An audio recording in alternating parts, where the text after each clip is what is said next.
The crystal chandeliers of Seoul's Grand Joseon Hotel cast dancing shadows across the marble floor as Amina Okonkwo stepped through the gilded doors in her cleaning uniform. She had been invisible her entire life in this city, just another face people looked through rather than at. But tonight, something was different. Tonight, every head in the ballroom turned toward her. The whispers started like wildfire. Korea's most dangerous men, dressed in $1,000 suits, stopped mid-conversation to stare. A glass shattered somewhere near the bar. In the corner of the room, Kang Ji-hoon watched the scene unfold with growing horror, realizing he had made a catastrophic mistake. He had brought her here thinking no one would notice. He had been so very wrong. But how did a Nigerian cleaner end up at the most exclusive criminal gathering in Seoul? The answer lay 48 hours earlier, in the ordinary moments before everything changed forever. Hey besties, welcome to Afro-Korean Mafia Stories Hub. If you love stories about unexpected heroes rising against impossible odds, hit that like button and subscribe because you won't want to miss what happens next. Amina pushed her cleaning cart down the hallway of the Gangnam luxury apartments, her movements practiced and efficient. She had perfected the art of being invisible over the past 6 months in Seoul. People walked past her without a second glance, their conversations flowing freely as if she didn't exist. They talked about business deals, about affairs, about secrets they would never share if they truly saw her. But Amina saw everything. She listened to everything. And she remembered everything, because Amina Okonkwo wasn't really a cleaner at all. Her phone buzzed in her pocket as she entered the service elevator. She waited until the doors closed before answering. The voice on the other end was crisp and professional, speaking in rapid Korean. Agent Okonkwo, status report. Amina switched to Korean, her accent barely noticeable after years of practice. The money is definitely flowing through this building, Agent Park. Kang Ji-hoon's penthouse receives visitors at odd hours. Always different faces, always carrying briefcases. I've documented 12 separate individuals this week alone. Have you identified the end destination? Agent Park's voice carried the weight of months of investigation. They had been tracking money laundering operations between Seoul's underground and West African drug cartels for over a year. The trail always went cold until they found this building. Not yet, but I'm close. Ji-hoon is careful, but everyone makes mistakes eventually. Amina checked her watch. I need to go. His penthouse is scheduled for cleaning in 10 minutes. She ended the call and tucked the phone back into her uniform pocket.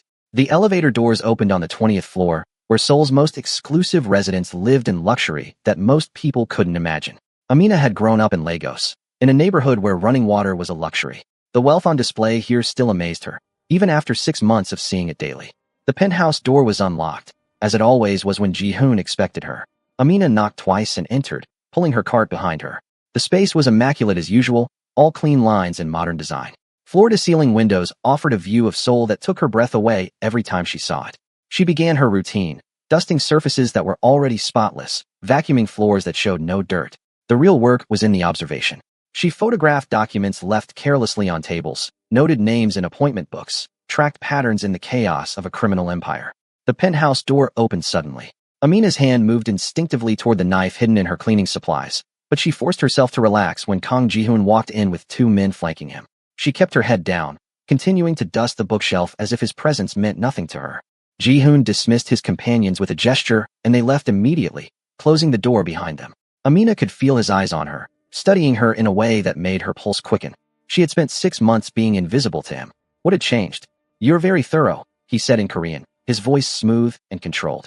I've watched you work for months now. Always quiet, always efficient. Never asking questions, never showing curiosity about what you see here. Amina looked up, meeting his gaze for just a moment before returning her attention to her work. I'm paid to clean, Mr. Kang, not to be curious. He smiled, but it didn't reach his eyes. Ji-hoon was younger than most crime bosses, only 32, but he carried himself with the confidence of someone who had never known defeat. His tailored suit probably cost more than Amina's annual salary as a cleaner. His reputation was even more expensive, built on ruthlessness and an almost supernatural ability to stay one step ahead of both rivals and law enforcement. That's exactly why I'm going to make you an offer, he said, moving to the bar and pouring himself a drink. He didn't offer her one. I have a problem that requires someone with your particular qualities. Amina straightened, turning to face him fully while keeping her expression neutral and slightly confused, the way a real cleaner might look when addressed directly by someone like him. I don't understand. My accountant has disappeared with $2 million of my organization's money. I need to know who he's working with, and I believe I'll find that answer at a charity gala tomorrow night, hosted by Boss Joy. Ji-hoon took a sip of his drink, watching her reaction carefully. I need someone to attend as part of the cleaning staff and plant a tracking device on Choi's head of security. Why me? Amina asked, genuinely curious about his reasoning even as her mind raced with the implications. This was the opportunity Interpol had been waiting for, a chance to get inside the inner circle of Seoul's criminal elite. Because you're invisible, Ji-hoon said simply. No one in my world knows your face. You're just another foreign worker beneath notice. You can move through that gala without raising any suspicion. The words stung, even though Amina knew they were tactically true. She had spent 6 months cultivating that invisibility. Now it was being offered back to her as an asset. What's in it for me? She asked, playing the role of a woman who needed money more than safety. $50,000. Cash. Enough to change your life. Amina pretended to consider, letting doubt and hope play across her face. That's a lot of money for something that sounds dangerous. It's only dangerous if you get caught. And if you do exactly as I say, you won't get caught. Ji-hoon set down his glass and pulled out a small device, no bigger than a button. This is a GPS tracker. All you need to do is attach it to Han's jacket. He's Choi's head of security, impossible to miss. Big man, scar across his left cheek. Plant the tracker, finish your shift, and walk out with enough money to go anywhere you want. 75,000, Amina thought. Never accept the first offer.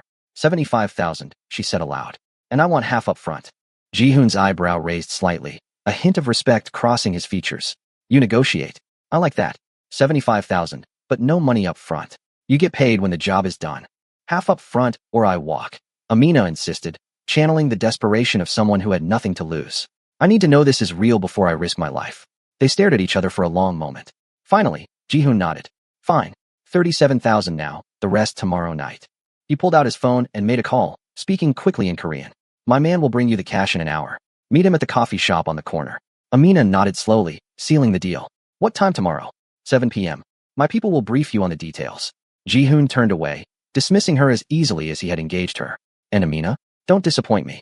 People who disappoint me tend to have short futures. She gathered her cleaning supplies and left, her mind already racing ahead. As soon as she was in the stairwell, away from any possible surveillance, she pulled out her phone and dialed Agent Park. We're in, she said without preamble. Ji-hoon just recruited me to infiltrate a gala hosted by Boss Choi tomorrow night. This is it, Park. This is our chance to get both organizations in one room. There was a pause on the other end. This is too dangerous, Okonkwo. You're a financial crimes investigator, not a field agent. If either of them suspects you, they won't, Amina interrupted. I've been invisible for 6 months. One more night won't change that. Besides, when are we going to get another opportunity like this? Choi and Ji-hoon in the same room, their key people all gathered? We can identify the entire network in one night. Agent Park sighed. You're right, but I don't like it. I'm putting a surveillance team nearby. If anything goes wrong, nothing will go wrong. Amina said with more confidence than she felt. I'll wear a wire. You'll hear everything. That night, Amina lay in her small apartment in Itaewon, staring at the ceiling and thinking about the path that had led her here. She had joined Interpol 5 years ago, driven by a desire to stop the drug trade that had destroyed her neighborhood in Lagos. She had watched friends die, watched families torn apart, watched money flow out of Africa and into the pockets of criminals who lived in luxury while people starved. Seoul was just one node in a vast network, but it was an important one. If she could help dismantle the connection here, it would save lives back home. That was what she told herself when fear crept in during the quiet hours. Her phone buzzed. A text from an unknown number. Tomorrow, 6 p.m. Come to the service entrance of the Grand Joseon Hotel. Ask for Tae-sung. Amina saved the number and set her alarm. Tomorrow would change everything, one way or another. The next evening, Amina arrived at the hotel service entrance wearing her cleaning uniform, her hair pulled back in a simple style. She carried nothing that could identify her as anything other than what she appeared to be, except for the tiny wire taped between her shoulder blades, so small that even a pat down would likely miss it. A man in his 40s with sharp eyes and a harder expression waited by the door. You're the cleaner Ji-hoon sent? Yes. Are you Tae-sung? He nodded curtly and gestured for her to follow. They walked through the bowels of the hotel, past kitchens filled with the smell of expensive food being prepared, past servers adjusting their uniforms for the evening ahead. Tae-sung led her to a small storage room and closed the door behind them. This is simple, he said, pulling out a folder with photographs. This is Han. Find him, get close enough to plant the tracker somewhere on his person, and leave. Don't talk to anyone. Don't make eye contact. Don't do anything that draws attention. You're invisible. Remember that. Amina studied the photograph. Han looked exactly as Ji-hoon had described. Large, intimidating, with a scar that ran from his left eyebrow down to his jaw. Where will he be?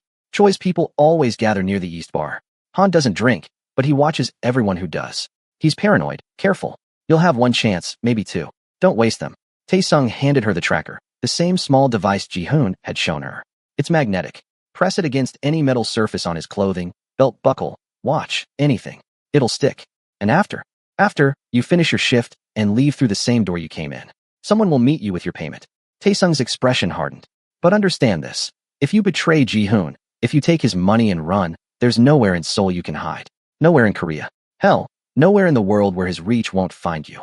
Amina met his gaze steadily. I'm not stupid enough to cross a man like Kang Ji-hoon. Taesung seemed satisfied with that answer. He led her back out to where the real hotel cleaning staff were gathering for their assignments. Amina blended in seamlessly, accepting her assignment of the ballroom area with the others. No one gave her a second glance. The Grand Joseon Hotel's main ballroom was a masterpiece of luxury. Marble columns rose to a ceiling decorated with gold leaf and crystal chandeliers. Long tables covered in white silk held arrangements of flowers that probably cost more than Amina earned in a month. This was where Korea's elite gathered, where money and power flowed as freely as the champagne. Guests began arriving at 7:30. Amina kept her head down, moving between tables with a cloth, wiping surfaces that didn't need wiping, straightening chairs that were already straight. She was looking for Han, scanning faces while appearing not to look at anyone. She found him at 8 o'clock, standing exactly where Taesung had predicted, near the East Bar. He was even larger in person, his presence radiating danger. He watched the room with the practiced eye of someone trained to spot threats, and Amina felt a chill of unease. This was a man who would notice if something was wrong. She needed to get close, but not suspicious. She needed a reason to be near him that wouldn't raise alarms. Amina circled the room, waiting for an opportunity. It came 15 minutes later when a young man, drunk and careless, stumbled near Han's position and knocked over a glass of red wine. The liquid splashed across the floor, missing Han by inches but creating exactly the chaos Amina needed.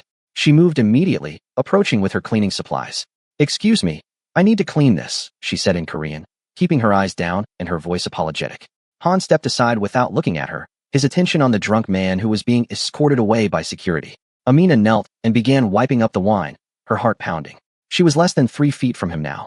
Close enough. She reached for her cloth, her hand brushing against her pocket where the tracker waited.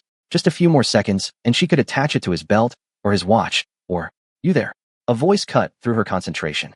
"What are you doing?" Amina looked up to find a man in an expensive suit staring down at her, his expression curious and slightly suspicious. Not Han. Someone else. Someone who had noticed her when she desperately needed to remain unnoticed.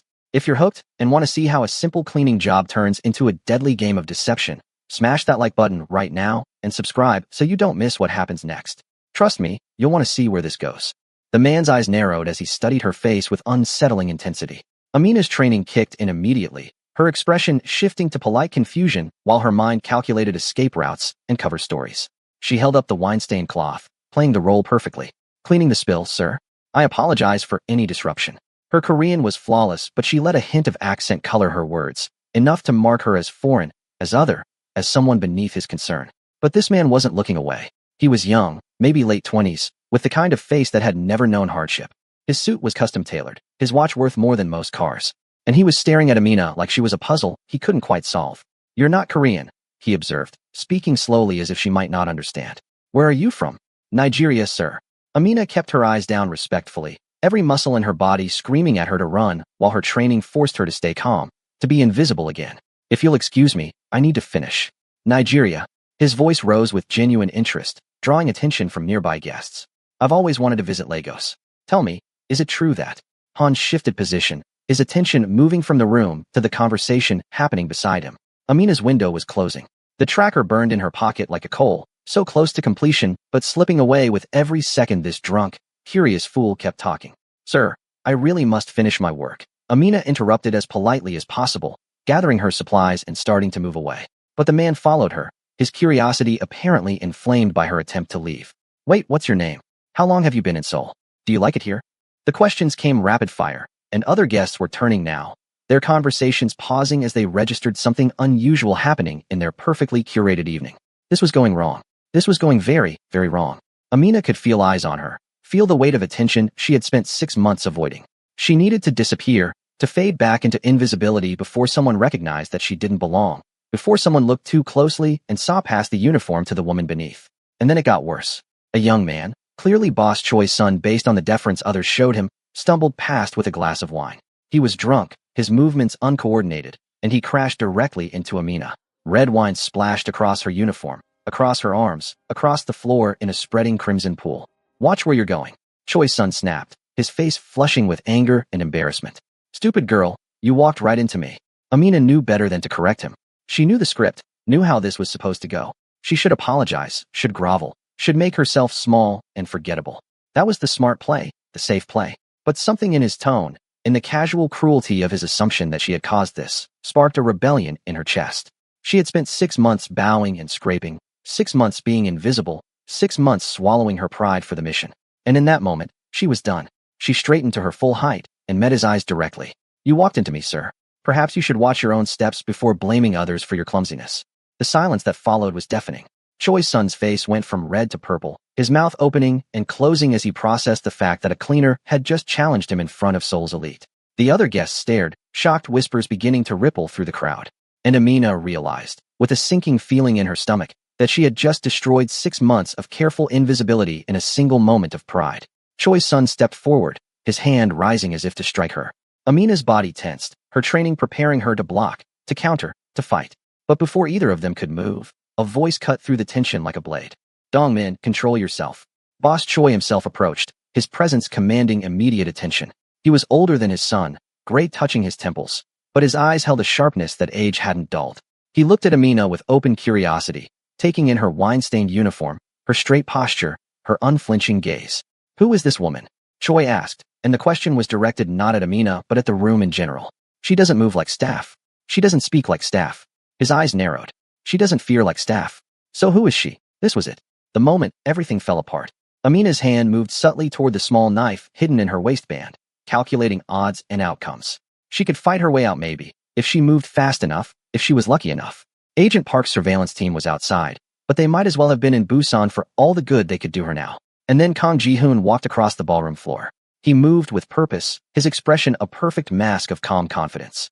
Every eye in the room tracked his approach, powerful men stepping aside to let him pass. He walked directly to Amina and did something that shocked everyone present. He smiled at her like she was an old friend. "There you are," Ji-hoon said warmly, his voice carrying across the suddenly silent room. "I was wondering where you'd gone." He turned to address Boss Choi and the gathered crowd, his tone apologetic but amused. "Please forgive the confusion. This is Amina Okonkwo, a business partner from Lagos. She was kind enough to help clean up when she saw the spill. I should have mentioned she'd be attending tonight." The lie was so smooth, so confident, that Amina almost believed it herself. But she could see the calculation in Ji-hoon's eyes, could see him improvising at lightning speed to salvage a situation that had spiraled completely out of control. Choi's expression shifted from suspicion to curiosity. "A business partner? From Lagos? How interesting, Ji-hoon. I wasn't aware you had expanded operations to West Africa." "The market is global now, Choi SSI," Ji-hoon replied easily. He reached out and gently took Amina's arm, the touch possessive and protective. "Ms. Okonkwo handles our import-export operations. Luxury goods, primarily. She's been in Seoul for several months establishing connections." It was a masterful cover story, vague enough to be believable, specific enough to satisfy curiosity. But it required Amina to play along perfectly, to become someone she had never prepared to be. She was supposed to be invisible. Instead, she was now at the center of attention, every eye in the room studying her, evaluating her, wondering about her. "Is that so?" Choi stepped closer, his gaze sharp and assessing. "Tell me, Ms. Okonkwo, what brings a businesswoman from Lagos to a charity gala? Surely our Korean causes are far from your concerns." This was a test. Amina could feel it in the weight of Choi's stare, in the way the other men leaned in slightly, waiting to see if she would fumble. They were predators sensing weakness, looking for any sign that Ji-hoon's story was a lie. She met Choi's gaze steadily, channeling every ounce of confidence she possessed. "On the contrary, Mr. Choi, charity knows no borders. Besides, Ji-hoon spoke so highly of your work with orphanages that I couldn't resist the opportunity to attend. In Lagos, we understand the importance of caring for children who have no one else. If this story is pulling you in, please consider liking the video and subscribing and tell me where you are watching from. We see you." The answer was perfect because it was true. Amina had grown up in areas where orphans struggled to survive, where charity meant the difference between life and death. The emotion in her voice was real, and Choi heard it. His expression softened slightly, the suspicion easing but not disappearing entirely. "A woman of principle," Choi observed. "How refreshing in our cynical age." He gestured toward the VIP tables. "Please, you must join us for dinner. I insist. Any friend of Ji-hoon's is welcome at my table, and I would very much like to hear more about your work in Lagos." It was a command disguised as an invitation, and they all knew it. Amina felt Ji-hoon's hand tighten slightly on her arm, a warning or reassurance, she couldn't tell which. She was trapped now, caught between maintaining her cover and the very real danger of sitting at a table with men who would kill her without hesitation if they discovered the truth. "That's very generous, Mr. Choi," Amina replied, forcing a smile. "I would be honored." Ji-hoon guided her away from the scene, leaning close enough to whisper urgently in her ear. What the hell happened? You were supposed to be invisible. Your boy Dongmin spilled wine on me and blamed me for it. Amina whispered back, her voice tight with controlled anger. Was I supposed to just take it? Yes, Ji-hoon hissed. That's exactly what you were supposed to do. Now you're exposed. We're both exposed, and we have to sit through dinner with Choi watching your every move. If you make one mistake, if you say one thing that doesn't match your cover story. I won't, Amina interrupted. I can do this. You better hope so. Because if Choi realizes you're not who I said you are, both of us are dead before dessert is served. They reached the VIP section where several tables had been arranged for the most important guests. Amina's mind was racing, trying to remember everything she knew about import-export businesses, about luxury goods trade, about anything that might help her maintain this impossible lie. She was a financial investigator, trained in tracking money and analyzing patterns. She wasn't a field agent. She wasn't prepared for this. But she was here now, and there was no way out except through. Choi seated her between himself and Ji-hoon, a position that made conversation inevitable and escape impossible. Other men took their places around the table, lieutenants and advisors, each one dangerous in their own right. Amina recognized several faces from Interpol briefings, known criminals connected to everything from human trafficking to weapon smuggling, and she was about to have dinner with them. Servers appeared with the first course, an elaborate presentation of raw fish arranged like art on pristine white plates. Amina picked up her chopsticks, grateful for the months she had spent learning Korean table manners. At least that part of her cover was solid. So, Ms. Okonkwo, Choi began, his tone conversational but his eyes sharp. Tell me about Lagos. I've heard it's a city of great energy but also great chaos. That's accurate, Amina replied, choosing her words carefully. Lagos is intense, overwhelming, beautiful and terrible in equal measure. 20 million people, all fighting to survive and thrive. The energy there is unlike anywhere else in the world. And the business climate? Is it conducive to the kind of trade you handle? This was dangerous territory. Amina needed to sound knowledgeable without providing details that could be fact-checked, confident without being suspicious. Nigeria has its challenges, like any developing market. Corruption, infrastructure issues, bureaucratic delays. But for those who know how to navigate the system, there are incredible opportunities. Luxury goods from Asia are in high demand among Nigeria's elite, and Korean products especially have excellent reputation for quality. Choi nodded thoughtfully. And how did you connect with Ji-hoon? It's unusual for our organizations to expand so far west. Amina glanced at Ji-hoon, letting him take the lead on this part of the fabrication. He jumped in smoothly. We were introduced by a mutual contact in Hong Kong about 8 months ago. Ms. Okonkwo was looking for reliable suppliers of electronics and fashion goods, and I was looking to expand our distribution network beyond Asia. It's been a profitable arrangement for both parties. 8 months would put their supposed first meeting before Amina arrived in Seoul, which was smart. It meant Choi couldn't easily verify or disprove the story through local sources. But it also meant she needed to know things about Hong Kong, about business practices there, about details that could trip her up if Choi pressed. Fascinating, Choi said, and Amina couldn't tell if he believed any of it. You know, we might have opportunities for expansion as well. Tell me, what are the logistics like for shipping from Seoul to Lagos? For the next hour, Amina found herself in the most surreal conversation of her life. She discussed shipping routes and customs procedures, drew on her knowledge from Interpol investigations into legitimate trade to build a convincing picture of her fictional business. Choi asked increasingly detailed questions, and Amina answered them, walking a tightrope between specificity and vagueness. Ji-hoon occasionally interjected, supporting her story, adding details that made the whole fabrication more believable. Despite the situation, despite the danger, Amina found herself impressed by how quickly he thought, how seamlessly he wove truth and lies together into something convincing. But underneath the conversation, tension simmered.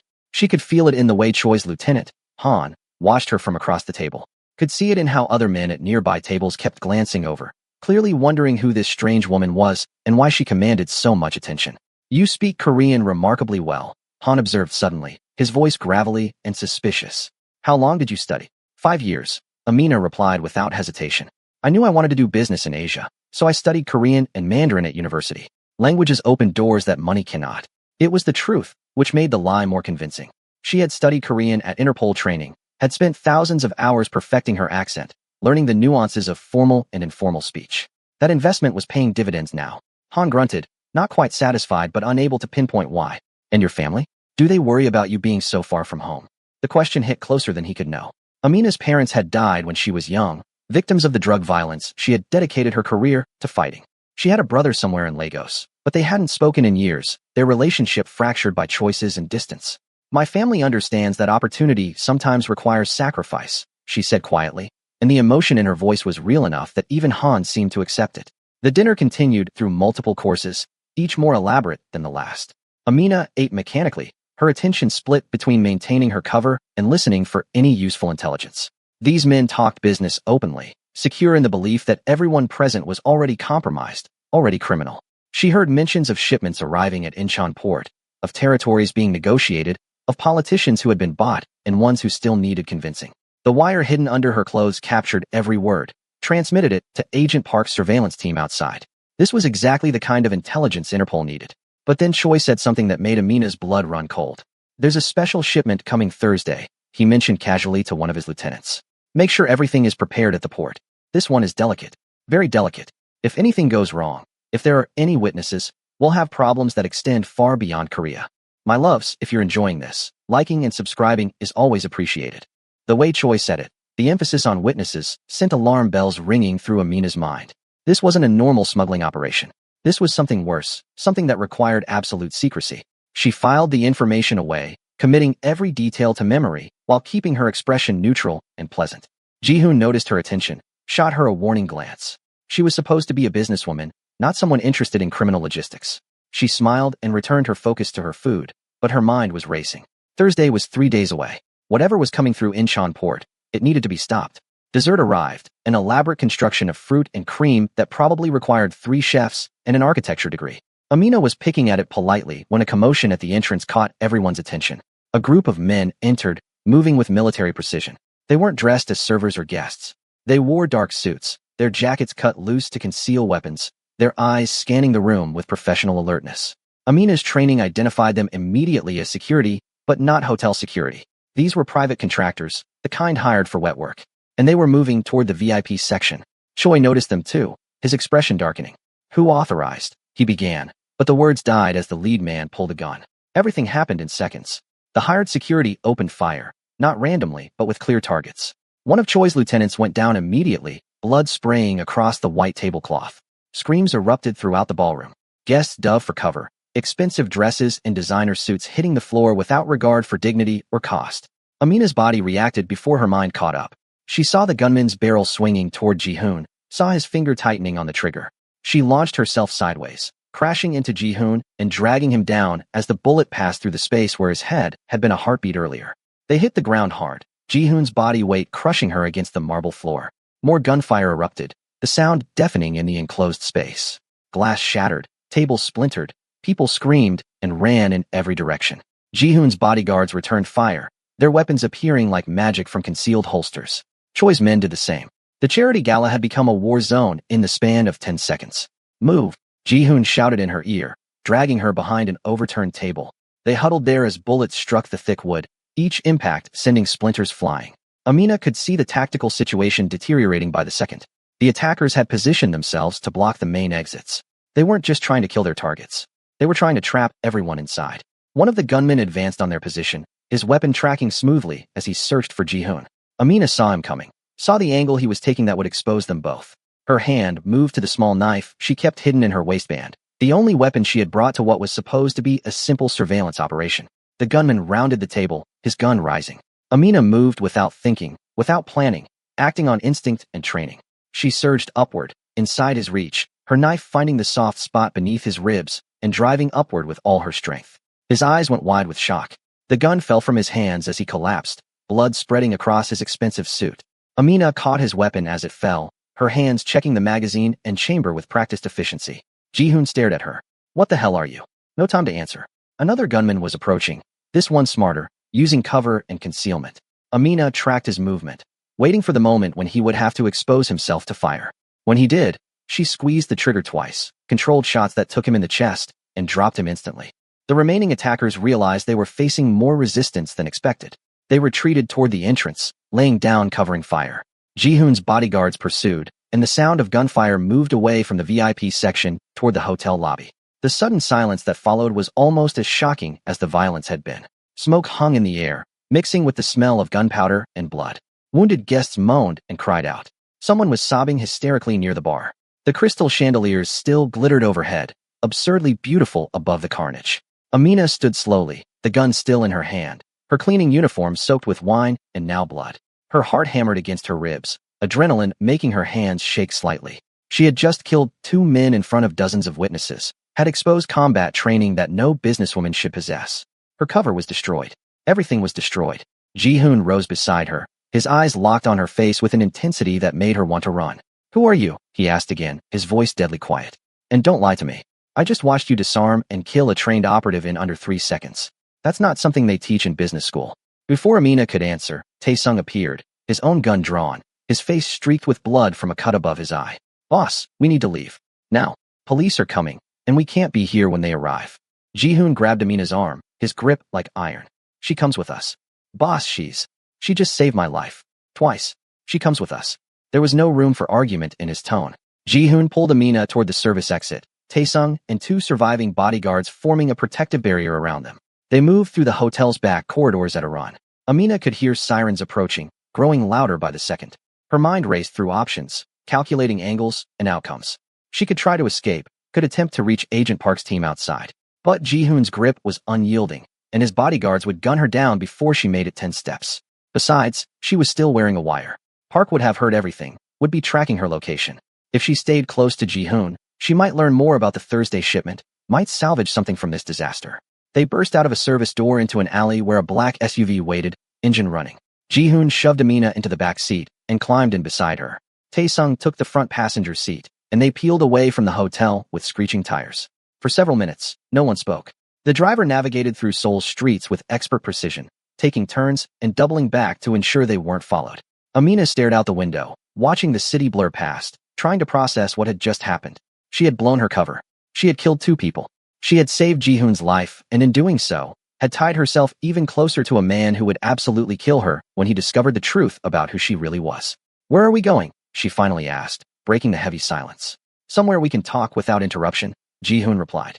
He hadn't released her arm, and she could feel the tension radiating from him.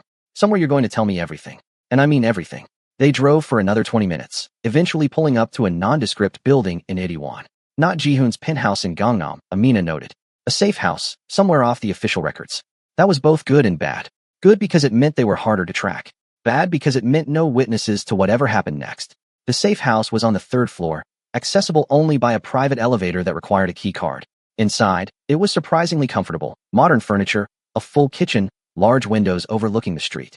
But Amina noticed the reinforced door, the security cameras, the weapons cabinet partially visible through an open bedroom door.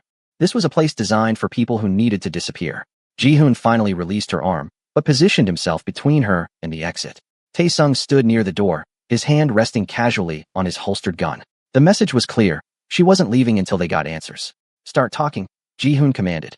"And remember, I just watched you kill 2 trained contractors without hesitation. So whatever story you're about to tell me, make sure it's the truth."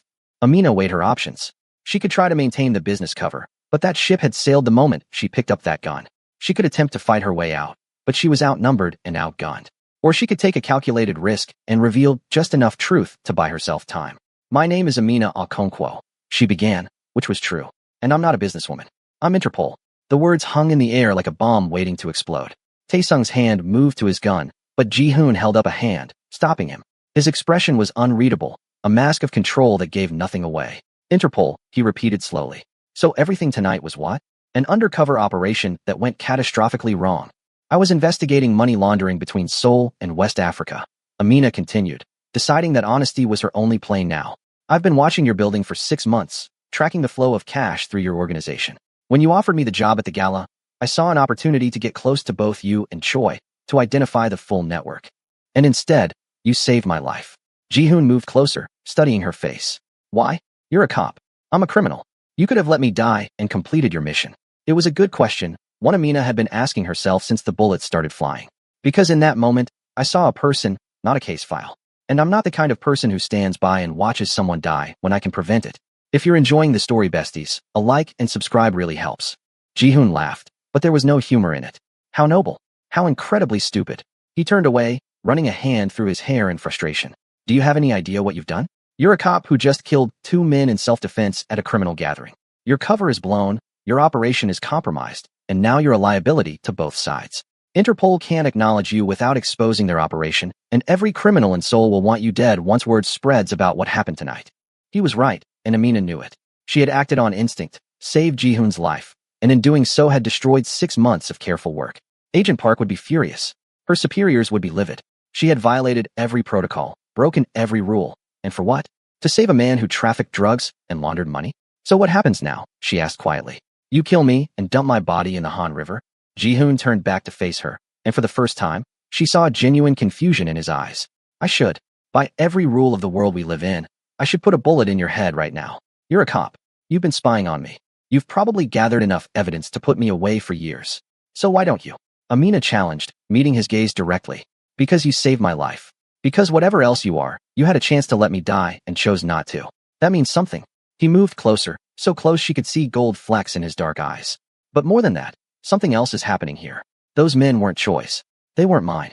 Someone hired professional contractors to start a war between us, to use the chaos to cover their real objective. Amina's mind caught up with what he was saying. The Thursday shipment.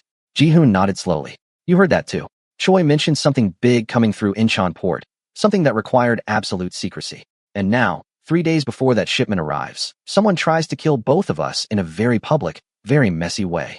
They're trying to create chaos, Amina said, the pieces falling into place. A gang war between you and Choi would tie up police resources, create confusion, make it easier to move something through the port without detection. Exactly. Ji-hoon began pacing, his tactical mind clearly working through the implications. But what kind of cargo is worth this level of risk? What's so valuable, so dangerous, that someone would orchestrate this kind of operation? Taesung spoke up from his position by the door. Boss, we need to figure out who's behind this. If someone is playing us against Choi, we need to know who and why. Ji-hoon stopped pacing and looked at Amina with an expression she couldn't quite read. I'm going to make you an offer, Agent Okonkwo. And before you answer, understand that this is the only offer you're going to get. Accept it, or I let Taesung do what he's been wanting to do since you walked in here. I'm listening, Amina said, forcing her voice to remain steady despite the fear coiling in her stomach. Help me find out what's coming Thursday and who's behind tonight's attack. Use your Interpol resources, your contacts, whatever you have access to. We work together to stop whatever this is. He paused, letting the weight of what he was about to say settle. And when it's done, when we've dealt with this threat, I walk away. No arrest, no charges. You bury whatever evidence you have on me, and we both forget this ever happened. It was an impossible offer. Amina was a law enforcement officer. She couldn't make deals with criminals, couldn't promise to let a guilty man walk free. Every instinct, every bit of training screamed at her to refuse. But she was also practical enough to recognize reality. She was trapped in a safe house with armed criminals who had every reason to kill her. Her cover was blown, her operation was compromised, and she had no backup coming. Agent Park might know where she was, but he couldn't extract her without starting a firefight that would leave bodies scattered across Itaewon. More than that, Ji-hoon was right about the Thursday shipment. Something big was coming, something worth killing for, something worth orchestrating an elaborate frame job to conceal. If she refused his offer, she would die here, and whatever was arriving at Incheon port would succeed. She thought about the girls she had seen in case files, victims of human trafficking. She thought about the drugs that flowed through these networks, destroying communities like the one she had grown up in. She thought about the bigger picture, the greater good, the mission that had brought her to Seoul in the first place. I can't promise to bury evidence, she said carefully. But I can promise that if you help me stop whatever's coming Thursday, I'll do everything in my power to ensure you have a chance to walk away from this life. No arrest, no charges for anything related to this operation. That's the best I can offer. Ji-hoon studied her for a long moment, weighing her words. Finally, he nodded. Good enough. Taesung, lower your weapon. Agent Okonkwo is now working with us. Taesung looked like he wanted to argue, but he holstered his gun with obvious reluctance. Boss, this is a mistake. She's a cop. We can't trust her. She had multiple opportunities to let me die tonight and chose not to. That's more trust than I have in most people I work with. Ji-hoon moved to the windows, looking out at the Seoul night. Besides, we need her resources. We need access to law enforcement databases, shipping manifests, surveillance footage. We need things that we can't get through normal channels. He was right, and Amina knew it. Separately, they were limited. Together, they might actually have a chance of figuring out what was really happening. I need to contact my handler, Amina said. He'll be worried, and I need to let him know I'm alive. No, Ji-hoon said immediately. The moment you contact Interpol, they'll try to extract you. They'll send in tactical teams, people will die, and we'll lose any chance of stopping Thursday's shipment. You're dark until this is over. He's tracking me, Amina admitted. I'm wearing a wire. He's heard everything that happened at the gala. Ji-hoon's expression darkened. Where is it? Amina reached behind her neck and carefully peeled away the small device that had been hidden between her shoulder blades. It was damaged, she realized, probably from when she hit the ground. The small LED that should have been blinking steadily was dark. It's dead, she said, showing them the broken wire. Probably got crushed when I tackled you. Good, Taesung muttered. One less problem. But Amina was thinking about Agent Park, about what he must be thinking right now. The wire had cut out during the gunfight. For all he knew, she was dead. He would be organizing a response, calling in resources, preparing for the worst. I need to send him something, she insisted. Just a message to let him know I'm alive. Otherwise, he'll assume the worst and come looking with everything he has. Ji-hoon considered this, then nodded slowly. One message. Text only. Tell him you're safe and following a lead, and you'll contact him in 24 hours. Nothing about where you are or who you're with. Amina pulled out her phone, only to find it was also dead. The screen cracked from the impact. I need a phone. I'd love to hear your thoughts so far in the comments section. As you do so, please like and subscribe for more stories like this. Taesung tossed her a burner phone from his pocket. Use this. It's clean, untraceable. One message, like the boss said. Amina composed the text carefully, trying to strike a balance between reassurance and vagueness. Safe. Following critical lead related to port operation. Going dark for 24 hours. Do not attempt extraction. Will contact when secure. She showed it to Ji-hoon before sending. He read it, nodded, and watched as she hit send. The message went through, and Amina felt a small measure of relief. At least Park would know she was alive, even if he wouldn't like the rest of it. Now what? She asked, handing the burner phone back to Taesung. Now we figure out what we're dealing with. Ji-hoon moved to a laptop on the desk and opened it. Taesung, get the files on tonight's attack. Security footage from the hotel, anything we can pull. I want to know who those contractors were and who hired them. While Taesung worked his contacts, Ji-hoon turned back to Amina. Tell me about Min Jae, my accountant who supposedly stole from me. What do you know about him? Amina searched her memory. Min Jae Park, 29 years old, worked for your organization for 5 years. He disappeared 2 weeks ago with $2 million. At least, that's what your people have been saying. What do your people say? Ji-hoon pressed. We haven't been focused on Min Jae specifically. We've been tracking money flows, not individual personnel. But even as she said it, something nagged at her. Wait. 2 weeks ago, there was a body found in Incheon Harbor. Unidentified male, mid-20s to early 30s, signs of torture before death. Police couldn't get a positive ID because the fingerprints had been removed and dental records were inconclusive. Ji-hoon's expression went cold. That's convenient. Very convenient. You think it was Min Jae? Amina asked, though she already knew the answer. I think someone killed my accountant, made it look like he stole from me, and planted evidence to make me think Choi was involved. They wanted me angry, wanted me to retaliate, wanted to start a war. Ji-hoon slammed his hand on the desk in frustration. And I almost fell for it. I was this close to going after Choi with everything I had. But who benefits from a war between you two? Amina pressed. Who's playing both sides? Before Ji-hoon could answer, Taesung's phone rang. He answered in rapid Korean, his expression growing increasingly grim. When he hung up, he looked at Ji-hoon with barely contained fury. Boss, we have a problem. A big one. Tell me, Ji-hoon commanded. The body from Incheon Harbor? DNA results just came back through unofficial channels. It's confirmed, Min Jae Park. He's been dead for 2 weeks. Taesung paused, clearly not wanting to deliver the next piece of news. And boss, the $2 million that supposedly disappeared? It just showed up in Choi's accounts. Someone transferred it there yesterday, made it look like Choi paid Min Jae for information before killing him. The room went silent as the implications sank in. Someone had orchestrated an incredibly complex frame job, killing Min Jae, stealing money, planting evidence, all designed to ignite a gang war between Seoul's 2 most powerful criminal organizations. There's more. Taesung continued reluctantly. Choi's people just hit one of our warehouses in Gangnam. 3 of our men are dead. They're saying it's retaliation for tonight, claiming we orchestrated the attack at the Gala to take out Choi's lieutenants. Son of a bitch, Ji-hoon swore. Someone's pushing us toward war from both sides. They hit the Gala, blame us, and now Choi retaliates, which makes him look guilty. Amina's mind raced through the tactical situation. This is escalating faster than expected. Whoever is behind this wants you and Choi to destroy each other as quickly as possible. That means whatever's coming Thursday must be close to ready. They need you both out of the way before it arrives. What kind of cargo needs this level of preparation? Ji-hoon wondered aloud. Drugs? We handle drugs all the time. Weapons? Same thing. What's so special that someone would burn this much time and resources? Amina thought about Choi's words at the Gala, the way he emphasized witnesses and discretion. He said the shipment was delicate, that witnesses would create problems extending beyond Korea. What if it's not drugs or weapons? What if it's people? The temperature in the room seemed to drop.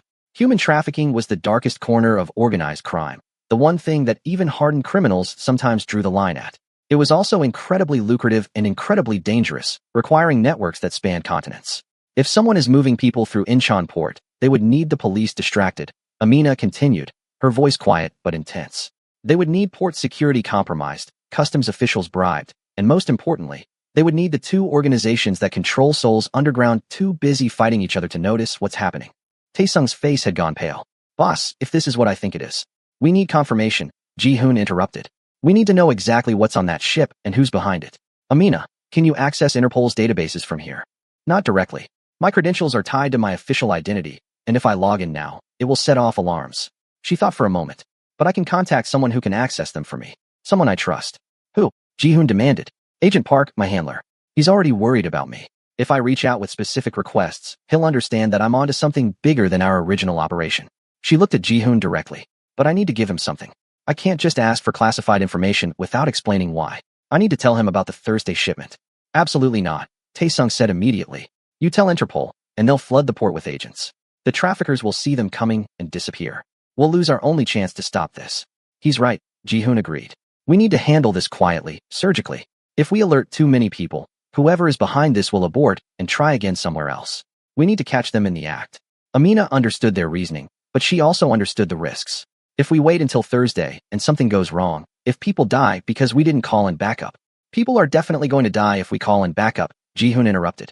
These traffickers aren't going to surrender peacefully. They'll start shooting the moment they see badges, and their captives will be caught in the crossfire. Is that what you want? It wasn't, and Amina knew he had a point. Tactical raids on trafficking operations often ended badly for the victims, who were treated as expendable by their captors. If they were going to save whoever was on that ship, they needed to be smart about it. Fine, she agreed reluctantly. But I still need information. Shipping manifests, port schedules, security rotations. Can you get me access to Interpol databases without raising flags? Ji-hoon smiled slightly. I can do better than that. Taesung, contact our source at the Port Authority. Tell him we need complete records for all ships arriving Thursday. Special attention to anything with unusual security or irregular documentation. On it, boss. Taesung pulled out his phone and stepped into another room. Ji-hoon turned back to Amina. While he's doing that, you and I need to talk about what happened at the gala. You moved like someone with serious training. Military, special operations, Nigerian army. Before I joined Interpol, Amina admitted. There was no point in hiding it now. 3 years in counterterrorism units. I've seen combat. It shows. The way you disarm that contractor, the way you track the second target, that's not standard law enforcement training. There was something like respect in his voice. You're full of surprises, Agent Okonkwo. So are you, Amina countered. You built a cover story for me in about 10 seconds flat, sold it to one of the most suspicious men in Seoul, and did it convincingly enough that Choi invited me to dinner. That's not standard criminal behavior either. Ji-hoon's expression shifted, became more guarded. I wasn't always in this life. I had other plans once, other possibilities. But circumstances change, and we adapt or die. There was a story there, Amina sensed, layers to Kang Ji-hoon that went deeper than the criminal reputation he cultivated. But before she could pursue it, Taesung returned with new information. Boss, we have a problem. Multiple problems, actually. He looked stressed, which was saying something for a man who had just survived a gunfight. Our Port Authority contact is spooked. Someone got to him first, asked him the same questions we're asking. He's refusing to provide information. If this story has you hooked, please kindly take a second to like and subscribe. It really helps bring stories like this to life. Did he say who contacted him? Ji-hoon's voice was deadly calm, the kind of calm that preceded violence. No name, but whoever it was had serious pull. Threatened his family, offered money, the full package. He's terrified. Taesung pulled up information on his phone. But I did get something before he shut down completely. There's a cargo ship called the Pacific Dawn scheduled to arrive Thursday morning, 3 a.m. It's registered in Panama, coming from Manila with a declared cargo of electronics and textiles. That's a standard cover for trafficking, Amina said immediately. Ships from Southeast Asia, Panama registration to avoid scrutiny, legitimate cargo mixed with human contraband. It's textbook. Ji-hoon studied the information on Taesung's phone. 3 a.m. arrival means minimal port staff, maximum darkness. They'll want to unload fast and get the cargo moving before dawn. We need to know who owns the Pacific Dawn, Amina said. Who's listed as the shipping company, who filed the customs paperwork, who's authorized to receive the cargo in Seoul. Already on it, Taesung replied, typing rapidly on his phone. Give me 5 minutes. While they waited, Amina's mind was working through tactical considerations. If they were right about human trafficking, then there would be victims on that ship who needed immediate medical attention and psychological support. There would be armed guards protecting the cargo. There would be logistics to consider, vehicles to transport the victims, safe houses to process them. This wasn't something they could handle alone, no matter how skilled they were. We're going to need backup, she said aloud. Even if we don't want to alert Interpol officially, we can't handle a trafficking operation with just the 3 of us. We need resources, manpower, medical support. I have resources, Ji-hoon said. I can have 20 men at that port. well-armed and ready to move. Armed criminals raiding a trafficking operation, Amina said flatly. Can you see how that might complicate things? How am I supposed to explain to my superiors that I worked with a crime syndicate to stop human trafficking? You're already going to have a hell of a time explaining what happened tonight, Jihoon pointed out. At this point, what's a little more complications? He had a point, infuriating as it was. Amina had already crossed so many lines tonight that a few more hardly seemed to matter. But there was a difference between working with criminals out of necessity and actively coordinating a raid with them. If we do this, she said carefully, if we work together on Thursday, there are going to be rules. No unnecessary violence. The victims are the priority, not revenge or proving a point. And when it's over, when we've secured the scene, I'm calling in Interpol. No arguments, no negotiations. Agreed, Jihoon said without hesitation. I'm not interested in hurting victims. I want whoever is behind this, whoever thought they could use my organization as cover for their trafficking operation. They made this personal when they killed Min Jae and tried to frame me. Taesung returned with new information. Boss, I got the shipping company information. The Pacific Dawn is owned by a shell corporation registered in the Cayman Islands, but I traced it back through 3 layers of paperwork. You're not going to believe who's really behind it. Tell me, Jihoon commanded. It's one of ours. Well, sort of. A guy named Han Sung-ho, who used to work port security for us about 3 years ago. We fired him for skimming. Thought he left the business entirely. Turns out he's been building his own operation this whole time, using contacts he made while working for us. The pieces were falling into place now. A former employee with knowledge of Jihoon's organization, access to port security, connections to both sides of Seoul's criminal underground. He would know exactly how to play Jihoon and Choi against each other, would understand their patterns and vulnerabilities. Where is Han Sung-ho now? Amina asked. That's the question, Taesung replied. He's been off-grid for months. No known address, no regular patterns. It's like he knew someone would eventually trace this back to him and prepared accordingly. He'll be at the port Thursday, Jihoon said with certainty. An operation this big, this important? He'll want to oversee it personally. That's when we take him. Amina's phone buzzed. The burner Taesung had given her was receiving a message. She looked at the screen and felt her stomach drop. The text was from Agent Park. Whatever you're doing, stop. Confirmed intel. Major trafficking operation Thursday, Incheon Port. Full tactical response authorized. Stand down and wait for extraction. Damn it, Amina breathed. Someone had leaked information to Interpol, which meant Park was organizing a raid that would alert the traffickers and likely get people killed. What is it? Jihoon asked, reading her expression. Interpol knows about Thursday. They're planning a tactical raid. She showed him the message. If they go in loud, the traffickers will panic. They'll start executing victims to eliminate witnesses. We need to stop this. Can you call off the raid? Jihoon asked. Not without explaining everything, which would take time we don't have. And even if I could reach Park, he wouldn't have the authority to cancel a major operation based on my word alone. Amina thought furiously, trying to find a solution. Unless what? Taesung prompted. Unless I can convince him that a raid will compromise an ongoing undercover operation. If I tell him I've infiltrated the trafficking network and a raid would blow my cover, he might delay it. Give us time to handle this our way. That's a lot of lying to your superior officer, Jihoon observed. It's a lot of creative truth-telling, Amina corrected. I have infiltrated the network, just not in the way he'll assume. And technically, I am working undercover right now. She composed a response carefully. Negative on extraction. Have infiltrated trafficking network at highest levels. Raid will compromise operation and endanger victims. Request 48-hour delay for proper positioning. Can provide real-time intelligence Thursday. She showed the message to Jihoon before sending. He nodded approval, and she hit send. The response came back almost immediately. Request denied. Operation proceeds as planned. Extract immediately or face disciplinary action. He's not buying it, Amina said, frustration building. Park is too good an agent to fall for a stall. He knows something is wrong. Then we need to give him something real, Jihoon said. Something that proves you're onto something bigger than a standard bust. What would convince him? Amina thought about Agent Park, about the kind of evidence that would make him reconsider. Names. If I can give him the name of the person behind this operation, proof that we're dealing with someone connected to multiple trafficking networks, he'll have to take it seriously. Han Sung-ho, Taesung supplied.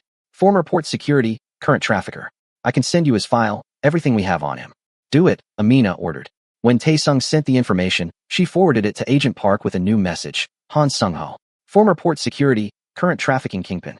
Connected to operations in Manila, Seoul, possibly others. Thursday's shipment is keystone of larger network. Need time to position for maximum intelligence gathering. Trust me on this. This time, the response took longer. Amina could imagine Park reviewing the file, running Han's name through databases, seeing the same patterns she was seeing. Finally, her phone buzzed. 24 hours. You have until Wednesday midnight to provide actionable intelligence. If I don't hear from you by then, raid proceeds Thursday dawn regardless. And Okonkwo, whatever you're involved in, be careful. This kind of operation has a body count. It wasn't much, but it was something. They had bought themselves a day to prepare, to plan, to figure out how to stop a trafficking operation without getting everyone killed in the process. Wednesday midnight. Amina told Ji-hoon and Tae-sung. That's our deadline. We need to be ready to move by then. Then we have work to do, Ji-hoon said, moving back to his laptop. Tae-sung, I want detailed maps of Incheon Port, every entrance and exit, security camera locations, patrol routes. Contact our people in the area, anyone who works port operations or has eyes on the ground. What about Choi? Tae-sung asked. He thinks you orchestrated the attack at the Gala. His people are already mobilizing for retaliation. If this turns into an all-out war, then we need to stop it before it starts, Ji-hoon interrupted. He looked at Amina. How would you feel about making a house call? To Choi, Amina asked, certain she had misheard. To Choi, Ji-hoon confirmed. We need to tell him the truth, that someone is playing us against each other, that Min Jae was murdered to start a war, that we're both being used as cover for a trafficking operation. If we can convince him to stand down until Thursday, we might have a chance of stopping this. He'll never believe it, Tae-sung protested. Boss Choi doesn't trust anyone, least of all you. And showing up at his territory? That's suicide. Not if we bring proof, Ji-hoon said. We have the shipping information, we have Han's connection to my organization, we have the timeline of Min Jae's death. If we present it right, Choi will see that someone is trying to manipulate him. If you're still here, thank you. A gentle like and subscribe helps me keep telling stories like this. Amina studied Ji-hoon's face, trying to understand his angle. You're risking your life on the assumption that Choi is reasonable enough to listen. What if you're wrong? What if he decides to solve his problem by putting a bullet in your head the moment you walk through his door? Then you'll have to save me again, Ji-hoon said with a slight smile. You're getting good at it. Despite everything, despite the danger and the chaos and the impossible situation they were in, Amina almost laughed. There was something darkly amusing about a Mafia boss and an Interpol agent joking about life and death situations like they were discussing the weather. But the humor faded quickly as reality set in. If we're really doing this, we need to approach it carefully.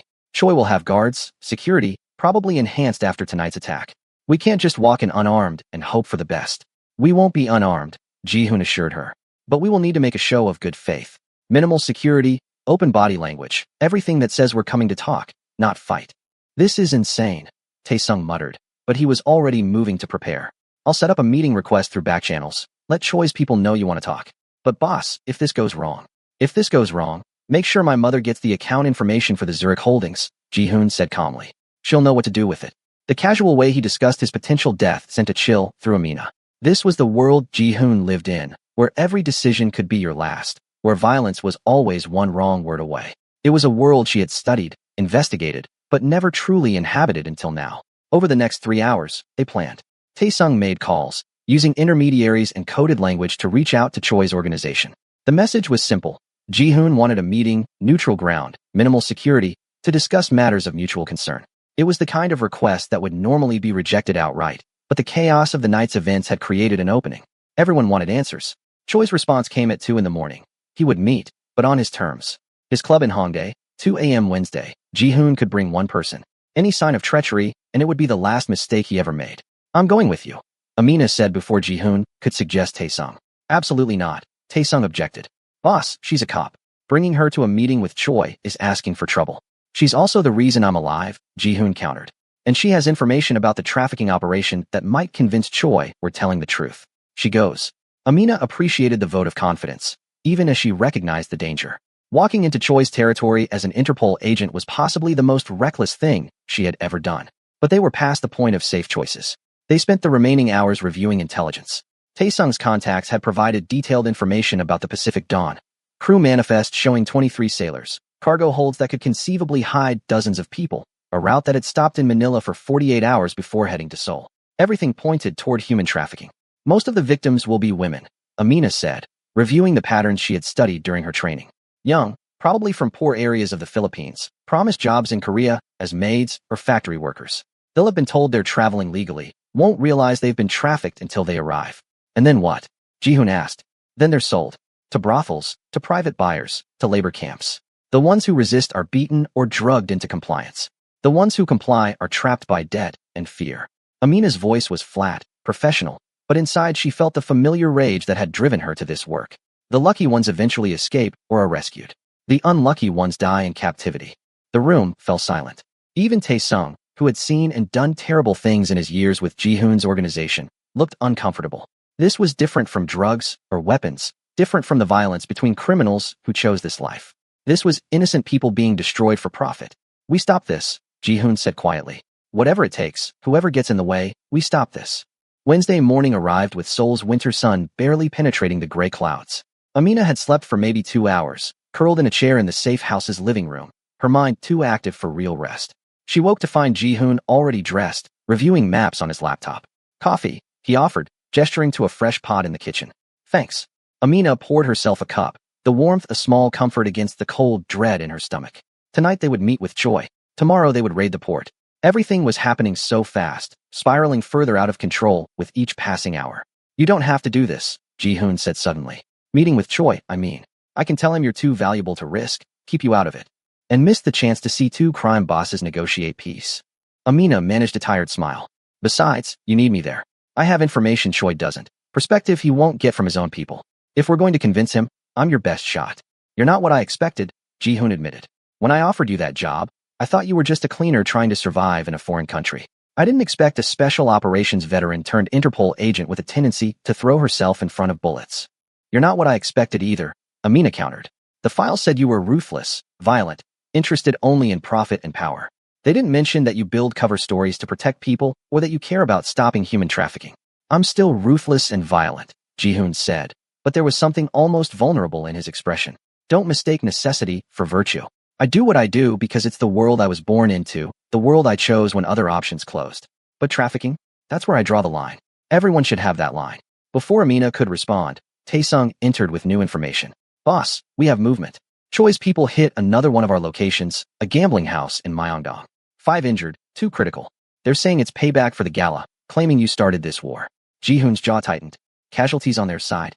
3 dead, several wounded. Your men defended themselves. Taesung looked worried. Boss, this is escalating. If we don't stop it soon, we're going to have bodies in the streets. The police won't be able to ignore it, and then everyone goes down. That's why we're meeting with Choi tonight, Ji-hoon said firmly. We end this before it consumes everything. The day passed in tense preparation. Ji-hoon coordinated with his remaining lieutenants, ensuring his organization could defend itself while he pursued diplomacy. Amina contacted Agent Park with carefully worded updates, providing enough information to keep him satisfied without revealing her current situation. Taesung arranged transportation and security for the evening meeting. As night fell over Seoul, Amina found herself getting ready with a surreal sense of displacement. She had showered and changed into clothes Taesung had procured, simple black pants, a dark blouse, comfortable shoes suitable for running if necessary. She checked the knife hidden at her ankle, the only weapon she would carry into Choi's territory. Ji-hoon emerged from his room wearing a tailored suit, looking every bit the successful businessman rather than a crime boss preparing to negotiate peace. But Amina noticed the bulletproof vest beneath his jacket, the slight bulge where he carried his gun. Ready, he asked. As I'll ever be, Amina replied. They took one car, a nondescript sedan that wouldn't draw attention. Taesung drove, taking a circuitous route through Seoul to ensure they weren't followed. The city lights blurred past the windows, millions of people going about their lives unaware of the darkness that moved among them. Choi's Club was in the heart of Hongdae, the university district known for its nightlife and artistic culture. From the outside, it looked like any other upscale establishment, tasteful lighting, well-dressed patrons, music spilling into the street. But Amina recognized the security, the way certain men watched the entrance with professional alertness. This is it, Taesung said, pulling to a stop a block away. You sure about this, boss? No, Ji-hoon admitted. But we're doing it anyway. He looked at Amina. Stay close, watch for threats, and if shooting starts, get to cover first and fight second. Understood. I've been in combat zones before, Amina reminded him. Not like this. In a war zone, you know who the enemy is. In there, anyone could be a threat. Ji-hoon opened his door. Let's go make history. Or die trying. They walked the block to the club's entrance, where 2 large men immediately blocked their path. One spoke into a radio, listened to a response, then gestured for them to follow. They were led through the club's main floor, past dancing crowds and private booths, to a door marked private. Behind that door was another world, quiet, luxurious, designed for business rather than pleasure. More guards flanked the hallway, their eyes tracking Ji-hoon and Amina's every movement. At the end of the hall was an office, and inside that office sat Boss Choi. He looked older in the dim light, his gray hair more pronounced, his face lined with years of stress and violence.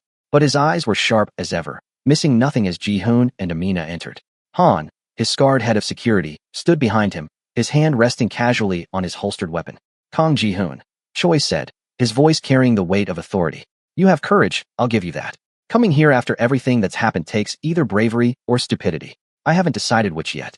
I'm here because we're being played, Ji-hoon said without preamble. Someone is using us, manipulating us into a war that benefits neither of us. I have proof. Proof, Choi repeated skeptically. His gaze shifted to Amina. And you brought the mysterious businesswoman from Lagos. Or should I say, the mysterious fighter from Lagos? My sources tell me you killed 2 men at the gala with remarkable efficiency. If you're invested in seeing how this all ends, smash that like button and subscribe. Amina met his gaze steadily, refusing to be intimidated. My name is Amina Okonkwo.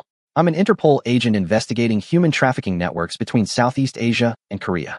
And right now, we're all standing in the shadow of something much worse than your rivalry. The silence that followed was profound. Choi's expression shifted through several emotions: surprise, anger, calculation. Han's hand moved closer to his gun. The other guards in the room tensed, ready for violence. An Interpol agent, Choi said slowly. And you bring her to me, Ji-hoon? You bring a cop into my establishment and expect me to believe anything you say? She saved my life at the gala, Ji-hoon said calmly. Multiple times. She's been investigating a trafficking operation that's using both our organizations as cover. The same operation that killed my accountant, framed you for it, and orchestrated the attack at your charity event. That's an interesting story, Choi said. You have any proof beyond her word and yours? Ji-hoon pulled out a folder from his jacket slowly, making no sudden movements. He placed it on Choi's desk and stepped back.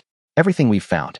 Min Jae's death timeline, the money trail, shipping manifest for the Pacific Dawn arriving tomorrow. All of it points to Han Sung-ho, my former port security who's been building his own trafficking network. Choi opened the folder, his experienced eyes scanning the documents quickly. Amina watched his expression change as he processed the information, saw the moment he recognized the truth in what they were presenting. Han Sung-ho, Choi said finally. I remember him. Worked your ports 3 years ago, got fired for theft. I never thought he'd be stupid enough to come back to Seoul. He's not stupid, Amina interjected. He's smart enough to play 2 powerful organizations against each other while he runs his operation right under your noses. The Pacific Dawn arrives at 3 a.m. tomorrow with approximately 30 to 40 victims. Han will be there to receive them. After that, they disappear into Seoul's underground, and no one sees them again. Choi looked up from the documents. And you want what exactly? My blessing to raid the port? My help stopping this? I want you to stand down, Ji-hoon said. Stop hitting my locations, pull back your people, give us 24 hours to handle this. After tomorrow, if you still want to come after me, I won't stop you. But right now, innocent people are dying because we're too busy fighting each other to notice the real enemy. It was a good speech, honest and direct. Amina could see it landing with Choi, see him weighing the options. He was a criminal, yes, but he was also a man who had built an empire through careful calculation. And right now, the calculation said that continuing this war would only weaken both sides. I don't like being manipulated, Choi said quietly. I don't like being used as someone's distraction while they profit from suffering. He closed the folder and looked at Ji-hoon with something approaching respect. 24 hours. You have until tomorrow night. If you stop this trafficking operation, if you bring me proof that Han was behind Min Jae's death and the Gala attack, then we call this war off. But if you're lying, if this is some elaborate scheme, he left the threat unfinished. It's not, Ji-hoon assured him. We stop Han tomorrow, and all of this ends. Choi nodded slowly. Then his gaze shifted to Amina. And you, Agent Okonkwo, what happens when this is over? Do you arrest everyone in this room? Do you call in your tactical teams and take us all down? It was a fair question, one Amina had been asking herself since this alliance began. When this is over, I'm calling an Interpol to secure the victims and process the scene. What happens after that depends on a lot of factors I can't control. But I can promise you this, my priority is stopping the trafficking operation. Everything else is secondary. That's not much of a promise, Choi observed. It's the only one I can make, Amina replied. I'm a cop. You're criminals. Under normal circumstances, I'd be working to put you both in prison. But these aren't normal circumstances, and sometimes you have to choose the greater good over personal satisfaction. Choi studied her for a long moment, then surprised everyone by laughing. I like her. She's honest, at least. More honest than most cops I've dealt with. He stood, extending his hand to Ji-hoon. 24 hours. Make them count. They shook hands. 2 men who had been enemies an hour ago, now tentative allies bound by mutual interest. It wouldn't last, Amina knew. When this was over, they would return to their rivalry, their endless struggle for power and territory. But for now, for this moment, they were united against something worse. The drive back to the safe house was quiet. Taesung kept checking the mirrors, making sure they weren't followed. Ji-hoon stared out the window, lost in thought. Amina felt the exhaustion of the past 2 days settling into her bones, but her mind was already moving ahead to tomorrow. Tomorrow, when the Pacific Dawn arrived. Tomorrow, when they would face Han Sung-ho and whatever forces he had assembled. Tomorrow, when everything would either come together or fall catastrophically apart. You did well in there, Ji-hoon said suddenly, breaking the silence. Choi respected your honesty. That's rare. I don't know how to be anything else, Amina replied. Lying takes too much energy, and I'm too tired to keep track of multiple stories. Ji-hoon smiled slightly. That's probably why you're still alive. In this world, the truth is often the most unexpected weapon. They reached the safe house just after midnight. Taesung immediately began coordinating with Ji-hoon's lieutenants, preparing teams for the port operation. Amina contacted Agent Park with a carefully worded update. The trafficking operation was confirmed, she had infiltrated the network, and she needed Interpol standing by Thursday morning for victim extraction and scene processing. Park's response was terse, but accepting. Team ready to deploy on your signal. Be careful, Okonkwo. And when this is over, you and I are going to have a very long conversation about protocol. She could live with that. She could live with disciplinary action, with questions and investigations, with whatever consequences came from her choices these past 2 days. As long as they stopped the trafficking operation, as long as they saved those victims, everything else was bearable. Ji-hoon found her on the balcony an hour later, staring out at Seoul's nighttime skyline. The city glittered below them, beautiful and terrible, full of light and shadow. Can't sleep? He asked, joining her at the railing. Too much to think about, Amina admitted. Too many ways this can go wrong tomorrow. Then don't think about what can go wrong. Think about what we're fighting for. Those women on that ship, they didn't choose this life. They were lied to, deceived, trapped. We're their only chance. No pressure, Amina said wryly. Ji-hoon turned to face her, his expression serious. I meant what I said earlier. After tomorrow, you should walk away from this. From me, from this world. You've seen enough darkness. You don't need to carry it with you. What about you? Amina asked. Are you walking away? Starting fresh somewhere? Maybe. I don't know yet. Ji-hoon looked out at the city he had controlled for so long. I never planned to stay in this life forever. But getting out isn't simple. There are obligations, debts, connections that don't just disappear because you want them to. You could disappear, Amina suggested. New identity, new country, new life. It's been done before. Is that your professional opinion, Agent Okonkwo? Ji-hoon asked with a slight smile. It's my personal opinion, Amina corrected. And it's Amina. I think we're past formalities at this point. Amina, Ji-hoon repeated, as if testing how her name felt. When this is over, when we've stopped Han and saved those victims, I want you to promise me something. What? That you'll forget about me. Don't try to track me down. Don't add me to your case files. Don't make me a mission. Just let me go and move on with your life. Amina looked at him, at this complicated man who trafficked drugs and laundered money but drew the line at human suffering, who had protected her cover at great personal risk, who was about to risk everything to save people he would never meet. I can't promise that, she said honestly. But I can promise to give you a head start. Ji-hoon laughed softly. I suppose that's the best I can hope for. He checked his watch. It's almost 2 a.m. We should get some rest. Tomorrow is going to be a very long day. Tomorrow. The word hung between them, heavy with possibility and danger. Tomorrow, they would face Han Sung-ho at Incheon Port. Tomorrow, they would stop a trafficking operation or die trying. Tomorrow, everything would change. Amina followed Ji-hoon back inside, the cold night air replaced by the safe house's warmth.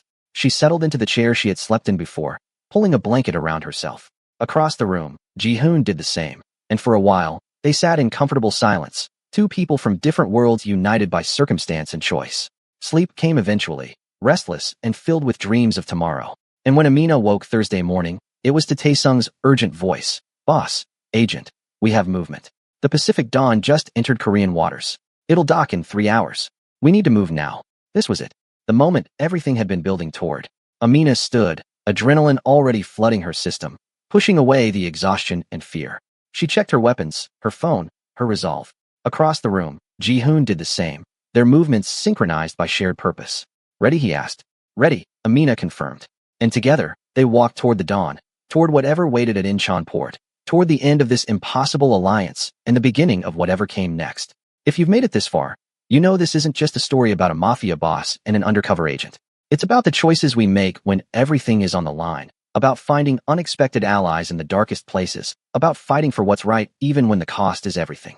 Hit that like button if you love this journey, and subscribe because I have more incredible stories coming your way. Drop a comment telling me, would you risk everything to save strangers? Would you work with your enemy to fight a greater evil? Let me know below, and remember, sometimes the most dangerous thing you can do is the right thing. Thanks for watching, and I'll see you in the next story.